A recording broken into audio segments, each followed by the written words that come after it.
Medical ভর্তি পরীক্ষায় তুমি যদি একটি আসন সুনিশ্চিত করতে চাও, তাহলে মেডিকেল ভর্তি পরীক্ষায় আমাদের 60 মিনিটে 100টা কোশ্চেনের আনসার করতে হবে। তাহলে তুমি কিভাবে শুরু করবা?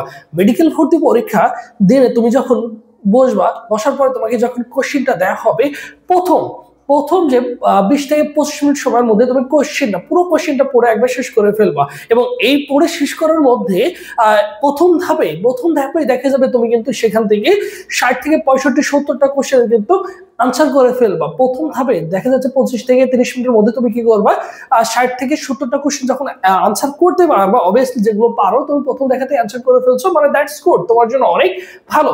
এরপরে আরো কিছু টাইপের কোশ্চেন থাকবে, যেমন তোমার হচ্ছে তোমাকে চিন্তা করে আনসার করতে হবে। কিছু ডেফিনেশন টাইপের তোমাদের কিছু কোশ্চেন থাকবে, সেগুলো তোমাকে কি করতে হবে, অবশ্যই তোমাকে ভাবতে হবে, তারপরে তোমাকে কিন্তু ভেবে ভেবে আনসার করতে হবে। সো সেই টাইমে তুমি কি করতে পারো, সেটার জন্য তুমি মোটামুটি 10 থেকে 15 মিনিট সময় নিয়ে তুমি সেখানে কি করবা, 10 থেকে 15টা কোশ্চেন তুমি কি করবা, আনসার করবা। এদিকে তুমি 60 থেকে 70টা আনসার করেছো, এখানে কিন্তু তুমি 10 থেকে 15টা আনসার করবা। এরপরে কিছু কিছু ক্ষেত্রে আমাদের কিছু কোশ্চেন দেখা যায় যেখানে তোমাদের হয়তো ফিজিক্স এবং তোমাদের হচ্ছে কেমিস্ট্রি মিলে দেখা যাবে হয়তো 3 থেকে 5টা ছোট ম্যাথ থাকবে। সো সেই ক্ষেত্রে তুমি কি করবে, সেখানে কিন্তু অবভিয়াসলি তোমাকে কিন্তু একটু সময় দিতে হবে, যেহেতু ম্যাথ থাকবে সেখানে দেখা যাবে 1-1.5 মিনিট তোমার কিন্তু সময় লেগে যাবে। সো সেখানে তুমি কি করলা, 2-3টা আনসার করলা। এরপরে দেখো তোমার হাতে সর্বশেষ লাস্টে যে সময়টা থাকবে, লাস্ট মুহূর্তে যে সময়টা থাকবে, সেই 15 মিনিট কি করবা, সেই 15 মিনিটে তোমাকে মিনিমাম টার্গেট রাখতে হবে যে মেডিকেল ভর্তি পরীক্ষায় তুমি যদি অ্যাটলিস্ট একটি আসন সুনিশ্চিত করতে চাও, মিনিমাম তোমাকে ভর্তি পরীক্ষায় 90+ আনসার করতে হবে। কারণ এর চেয়ে যদি তুমি কম আনসার করো, তাহলে দেখা যাবে তোমার জন্য চান্স পাওয়াটা কিন্তু অনেক কষ্টসাধ্য ব্যাপার হয়ে যাবে। কারণ মেডিকেল ভর্তি পরীক্ষায় তুমি যদি চিন্তা করো সে 80টা আনসার করে আসবা বা 85টা আনসার করে আসছো, দেখা যাবে তুমি ওর মধ্যে তুমি যতই ভালো স্টুডেন্ট হও না কেন, যদি 80টা 85টা আনসার করে আসো, যদি সে ধরে নাও 85টা যদি আনসার করে আসো, 85 যদি আনসার করে আসো, তুমি তোমার কোশ্চেন রাইট হবে কয়টা জানো? তুমি এর মধ্যে ধরে রাখো তোমার হচ্ছে কোশ্চেন রাইট হবে হচ্ছে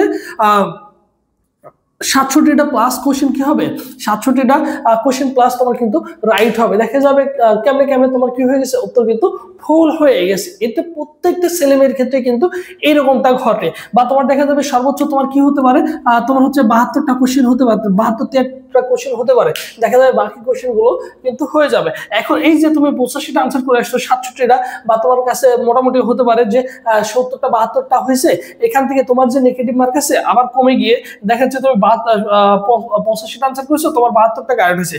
এই যে ভুলের কারণে দেখা যাবে তোমার আরো 2-3 মার্ক কিন্তু কি হয়ে গেছে, কমে গেছে। সো সেই ক্ষেত্রে তোমার কাটমার্কটা দেখা যাচ্ছে 67-এর কাছে চলে আসছে।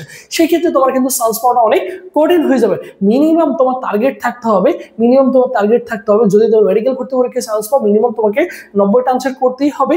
এবং ঢাকা মেডিকেল কলেজে ডিএমসি তে যদি পড়তে চাও, মিনিমাম 90-95টা তোমাকে আনসার করতেই হবে। কারণ প্রতি বছর মেডিকেল ভর্তি পরীক্ষা দেখা যায় যারা ডিএমসি তে ফার্স্ট হয়, তোমার হচ্ছে 90-91 এর কাছাকাছি কিন্তু কি পায়, তাদের মার্কটা কিন্তু থেকে যায়। সো সেক্ষেত্রে অবভিয়াসলি তোমাকে ওইভাবে আনসার করতে হবে। বিগত বছরের কাটমার্কটা ছিল দেখো 70+ কিন্তু কাটমার্ক ছিল। সো সেই ক্ষেত্রে কোনোভাবেই 80টা 70টা 75টা কোশ্চেন আনসার করে আসলে মেডিকেল ভর্তি পরীক্ষায় চান্স পাওয়া সম্ভব না। সো সেই ক্ষেত্রে তোমাকে মিনিমাম একটা ভালো লেভেলের কিন্তু কোশ্চেনের আনসার করে আসতে হবে। সো তুমি কিভাবে আনসার করবো, ওই যে বলেই দিলাম, প্রথম 15-20 থেকে 25 মিনিট তুমি কি করবা, পড়ে নিবা। নেওয়ার পরে এক দেখাতেই তুমি কি করবা, 60 থেকে 70টা কোশ্চেনের আনসার দিবা। এরপর কিছু প্রশ্ন থাকবে তোমাকে ভাবতে হবে, সেখানে তুমি কিন্তু 10 থেকে 15 মিনিট সময় নিবা, সেখানে তুমি 10 থেকে 15টা কোশ্চেনের আনসার দিবা। এরপর দেখো ম্যাথ থাকবে তোমার 3 থেকে 5টি, এটার জন্য তুমি কি করবে, সময় নিবা মিনিমাম তোমাকে 7-8 মিনিট 10 মিনিট সময় লেগে যাবে। এবং মেডিকেলে চান্স পেতে হলে তোমাকে মিনিমাম কত মার্ক পেতে হবে, দেখো 190+ মার্ক পেতেই হবে। সো এই কাজটুকু যদি করতে পারো, তাহলে আশা করা যায় যে তুমি মেডিকেল ভর্তি পরীক্ষা এবছর একটি সুনিশ্চিত করতে পারবা। এবং তোমরা যারা এবছর মেডিকেল ভর্তি পরীক্ষা দিচ্ছ, তোমাদের হাতে আর মাত্র 6-7 দিন সময় রয়েছে। সো তোমাদের জন্য শেষ মুহূর্তে আমাদের একটা অনলাইন এক্সাম ব্যাচ ছিল, তোমরা অনেকেই জানো। সেখানে হচ্ছে subject final, paper final, final model test গুলো এবং চ্যাপ্টার ওয়াইজ পরীক্ষাগুলো তুমি কিন্তু এই মুহূর্তে সবগুলো একসঙ্গে দিয়ে যেতে পারবা। চাইলে তুমি সেখানে কিন্তু যুক্ত হয়ে যেতে পারো।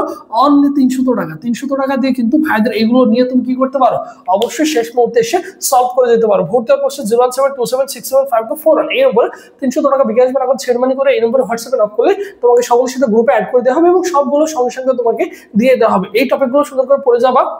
এবং পাশাপাশি কি করবো ফাইদার মডেল টেস্ট গুলো সুন্দর করে সলভ করে দেওয়া, তাহলে মোটামুটি তোমার গুড একটা প্রিপারেশন হয়ে যাবে। সো তোমরা যেহেতু বিভিন্ন কোচিং সেন্টারে ভর্তি রয়েছো, তোমরা বারবার কি করছো, প্র্যাকটিস করে আসছো, মডেল টেস্ট দিচ্ছ, বিভিন্ন জায়গায় টাইম মেনটেন করে মডেল টেস্ট দিচ্ছ। সো সেই ক্ষেত্রে তোমাদের অবভিয়াসলি কি হয়ে গেছে, তোমাদের ধারণা হয়ে গেছে তুমি কিভাবে 100টা কোশ্চেন তুমি ভর্তি পরীক্ষায় আনসার করবা। সো মোটামুটি এবছর যদি মেডিকেল ভর্তি পরীক্ষায় চান্স পেতে চাও, মোটামুটি 1,22,000 ছেলেমেয়ে কিন্তু কি করছে, মেডিকেল ভর্তি পরীক্ষায় কিন্তু আবেদন করছে। সো সেই ক্ষেত্রে এবছর তোমাকে মিনিমাম টার্গেট রাখতে হবে 70+ মার্ক তোমাকে ক্যারি করতেই হবে যদি একটি আসলে সুনিশ্চিত করতে চাও। সো সবাই ভালো থাকো, সুস্থ থাকো, পরবর্তীতে আবার তোমার সাথে দেখা হচ্ছে।